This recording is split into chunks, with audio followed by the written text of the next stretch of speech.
রোজা অবস্থায় যদি কেউ দিনের বেলাতে স্বামী স্ত্রীর মিলন করে যদি রোজা ভাঙে, ভালো করে বুঝবেন, রমজান মাসে দিনের বেলাতে স্বামী স্ত্রী দুপুর বেলাতে শুয়েছিল, কোন কারণে যদি স্বামী স্ত্রী মিলন ঘটে যায় রোজা অবস্থাতে,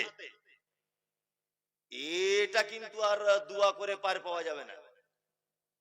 কি জরিমানা আছে?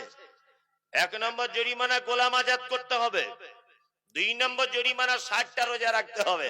আরে 30টার ক্ষেত্রেই যদি এই হয় 60টার করা যায়, 60টা রোজা রাখতে হবে।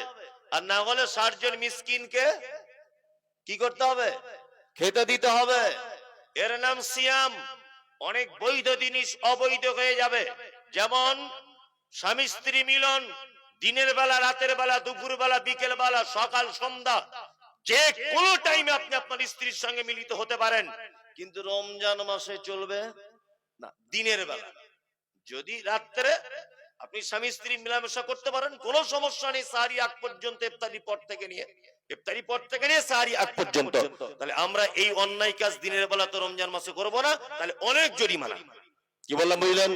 আর একটা জিনিস আপনারা জেনে যান, আমাদের যারা ফেতরা দিই, ফেতরা দিই তো কবে থেকে দিই?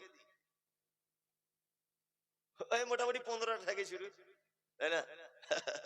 15 থেকে শুরু, মানে যে যেটা বুঝেছে আর কি।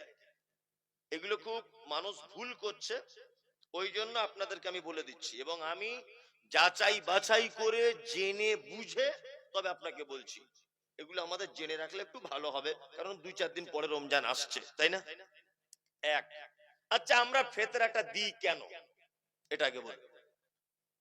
ফিতরা দিই আমরা এই কারণে, যাকাতুল ফিতর এই কারণে আমরা দিই যে রমজান মাসে রোজা করতে করতে যদি কোনো ছোট বড় ভুল ত্রুটি হয়ে যায়, ছোটখাটো, তাহলে এই ফিতরাটা হচ্ছে এই ছোটখাটো ভুলের কাফারা।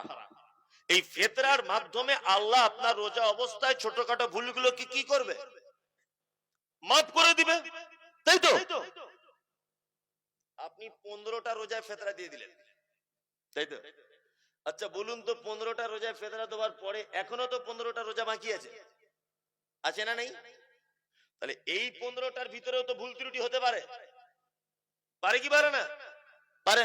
তাহলে তখন কি করবেন? ওই জন্য অত আগে ফিতরা দিবেন না। কি বললাম বুঝলেন? ঈদগাহে যাওয়ার আগে ফিতরা দিবেন, ঈদগাহে যাওয়ার আগে। এইবার আপনি যদি মনে করেন যে ঈদগাহে যাওয়ার আগে মানে ঈদের সওয়ালের চাঁদ উঠে যাওয়ার পর, চাঁদ উঠে যাওয়ার পরে আপনি দেন, কোনো সমস্যা নেই। তবে 2-3 দিন